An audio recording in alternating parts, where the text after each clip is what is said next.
Good day, friends. I'm very privileged and honored to chat to you. I'm used to presenting tastings to an audience or to people looking at me now. This is quite sort of nerve-wracking to talk to a camera, but this is the times we're living in. I want to say good luck with the clamp down, and I hope we all end up better after 21 days of staying at home. We just finished the harvest at the Grendel, like most places in South Africa. And quite exciting. 2020 is showing great potential. If I listen to my friends in the industry, I get the impression that the crop is up from last year 5 to 10%. But today is all about Sauvignon Blanc. Sauvignon Blanc is a variety that's very close to my heart and provide me each year with a brand new challenge. And if you think you know everything about winemaking, work with Sauvignon Blanc, then you will know how weather conditions influence this, and how ripening times vary from year to year, and how you must sort of put your thinking hat on when you produce Sauvignon Blanc. It's a very important variety at the Grendel. We are 7 kilometers away from the ocean. All our vineyards have a 180-degree view towards the ocean, and our vineyards vary from 180 meters above sea level to 290 meters, and that's of course all conditions that's ideal for Sauvignon Blanc. We produce 2 Sauvignon Blancs, our de Grendel. It's our biggest single SKU, it's our biggest single label in our range, and of course Coetzee is what we purchased from a few different vineyards. Many people will think this is inferior to this one, but definitely not. They just produce in completely different styles. Now, just a few words on Sauvignon Blanc. And please, I don't want to confuse you or mislead you with stats and stuff like that. It's a variety. Sauvignon Blanc is the 8th most planted variety in the world. It originates from Bordeaux, and then of course it's famous from the Loire Valley. And today New Zealand produce some of the best Sauvignon Blancs in the world.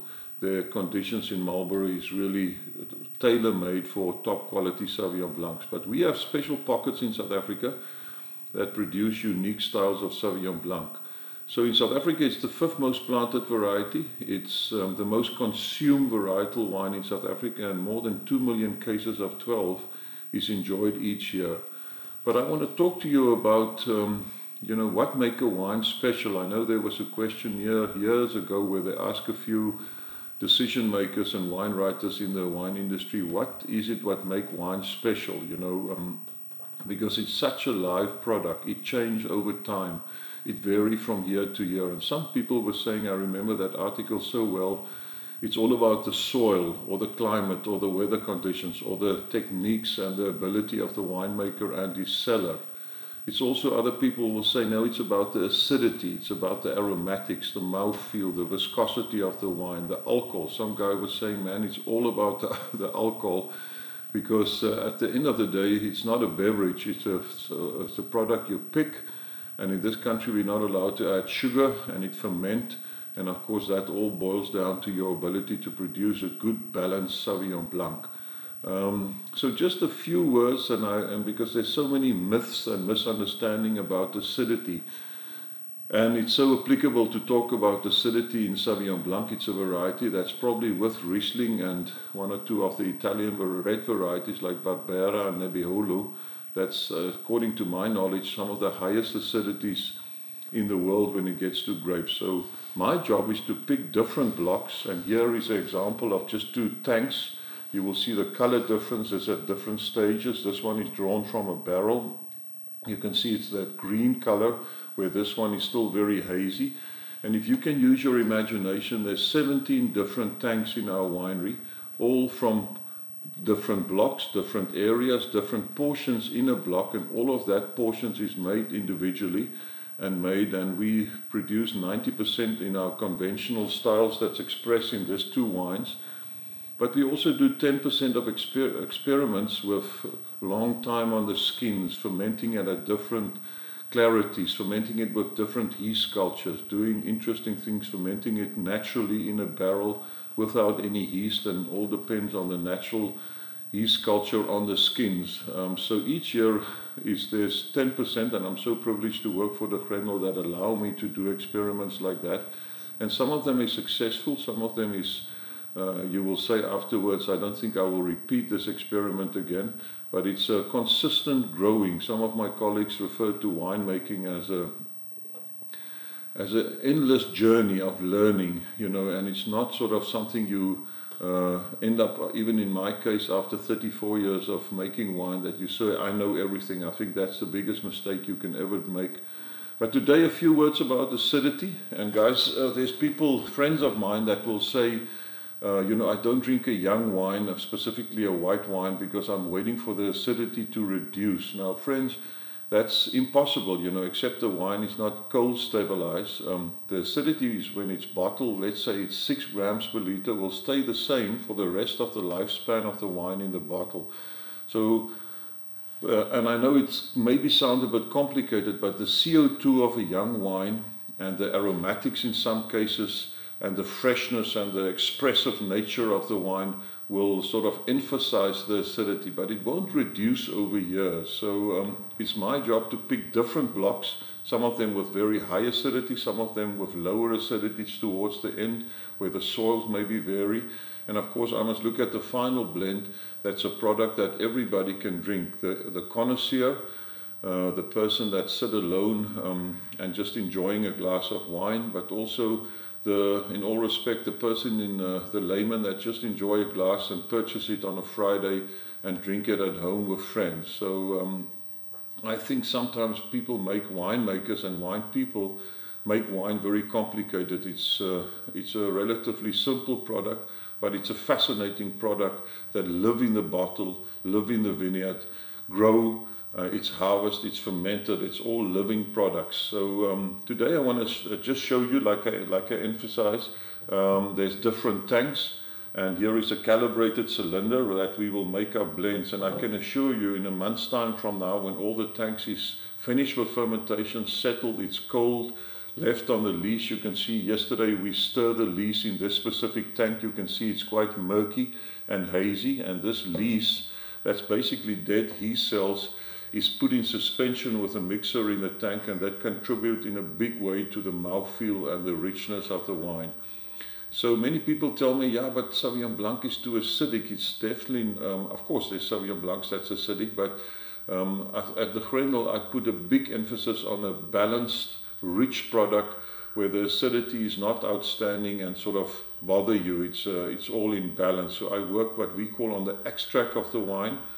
And again, you know, not being too technical, if you can imagine taking a glass of wine and take all the water out, everything that's left behind is the extract. So in high producing vineyards, in many areas in the world, you know, the extract will be low due to the fact that the fruit and the juice and the wine tend to be sometimes a bit diluted. But in our case, we produce wines from vineyards that bear between 8 and 10 tons a hectare. And that, working with the lees and knowing the composition and knowing where you will end up with the final product, it's amazing how can I contribute to the mouthfeel, building the wine in the tank, building the wine during the winemaking process, looking at clarity of juice, fermentation temperature, and then making very important what lies in the blend that's a balanced, accessible, drinkable product. So the two wines, stylistically, and again, many people will say, Charles, don't tell me about different styles. I'm just out there to enjoy a glass of wine. But for the people that's really interested, there's esters, that's very flowery flavors, and most of the young wines have estery flavors due to the fermentation. The second one is thiols, Thiole, that's tropical flavors, in which this one is produced. Tropical flavors is citrusy, is grenadella, is blackcurrant, and of course contributing and many other different flavors. So the third one is methoxyperazines, and that this one is produced in. Methoxyperazines is a bit sort of greener flavors. I know there's a group of people that say they're not fond of that, but in our case we like to produce a wine that have a firm good alcohol of 12.5 with strong asparagus, gooseberry flavors, capsicum flavors, and of course we also ferment 15% of this in a barrel, and that even contribute to the mouthfeel. So two different styles. The fourth style is wooded, and by listening to this, it's a combination of methoxyperazines and also the wooded portion. And then the fifth style is natural Sauvignon Blanc. It's a new winemaking dimension where people ferment it on the skins or in a barrel, not to add wood flavors, but to get a bit more phenolics. People say it contributes to the mouthfeel of the wine. Sometimes the wine is slightly turned in color, orangey in color. And of course, that just shows you how versatile Sauvignon Blanc is. The 5th most planted variety in South Africa and the most consumed varietal wine. Guys, and Sauvignon Blanc is, or drinking wine in general, is so personal. I'll be the last person to be prescriptive and say you must have it with this or must have it with that. But in our opinion, it's a great wine with friends, and it's a wine that do well with different kinds of food. And our chef Jan Berg did a great job. We tasted a few Sauvignon Blancs and he tailor-made a recipe afterwards. That's a salmon salad that you can see on the grendel.co.za. Just look at the blog, and it's an amazing recipe. If you have a chance, I know things is not sort of regularly available, but if you can make a recipe or close to that and have a bottle of the Grendel Koetsuis, you will see it's a wonderful sort of, the two is complementing one another. But in my opinion, Sauvignon Blanc, all occasion wine. I joke to say you can drink it on your own when you're sad, and you can drink it with friends as an aperitif before a meal. The more fuller style like Koetsuis is a great combination, like I just mentioned, with seafood, pasta, chicken, and I'll be the last person to say you must have it with this, as long as you enjoy a nice glass of wine. So I'm going to open this. The first one is the Grendel Sauvignon Blanc 2019. As you can see here on my right hand side is examples of 2020, and it's so exciting. I wish I can show it to you and let you taste it, because they're so individual. And like I mentioned, in a month's time we will start making blends and looking at the final product. And then Koetsuis 2019, it's been one of our most successful wines over time. It's a wine that last year was part of the top 10, F&B top 10 Sauvignon Blancs in South Africa. There was, if I remember correctly, 220 Sauvignon Blancs tasted by a panel, and of course all is a blind tasting, and eventually to 10 wines, not necessarily numbered 1 to 10, but just 10 wines. That's the, according to the judges, the best 10 Sauvignon Blancs, and it's not just 2019, different vintages. So this one, the Grendel, it's grapes from our farm. It has 4% Semillon in it, and just to explain, the Semillon and Sauvignon Blanc have a great affinity with one another. And Semillon also always bring a bit of lemongrass and fatness to the wine. And can you believe it, it's a variety that contributes to the longevity. Something else I want to mention that's quite important, and people always ask me in the tasting, Charles, how long can this wine last? And it's fascinating. 34 years ago when I started off, the perception out there was that a white wine in South Africa have a lifespan of 2 years. Friends, I can show you Koetsuis wines that's 5 or 8 or 9 years old, that's still green and fresh. It's just fascinating. I wish we had more wines of that. In the last few years, I started growing very fond of older, matured, settled white wines, and it's just amazing. If you can keep a few bottles away, buy a lot and keep a few bottles away, and you will see how well this wine can mature. So the first one is the Grendel. It's a production of the biggest production in our range, and if you smell it, it reminds me of a bowl of fruit. I remember when I was brought up, there's a bowl of fruit with apples and pears and pawpaws and grenadellas and lemons in one bowl in the house that I was brought up, and it always reminded me of that sort of soft, easy drinking, a light green hue. Oh, I know it's early in the morning, but I'm not going to spit it out. It's such a great drink. And then Koetsuis, made from 4 different vineyards. It's 9% Semillon from our farm that we ferment in barrel. And funny enough, this is Semillon, the same wine in 2020. You can see the light green color, although it's still hazy. And then 2 vineyards in Darling.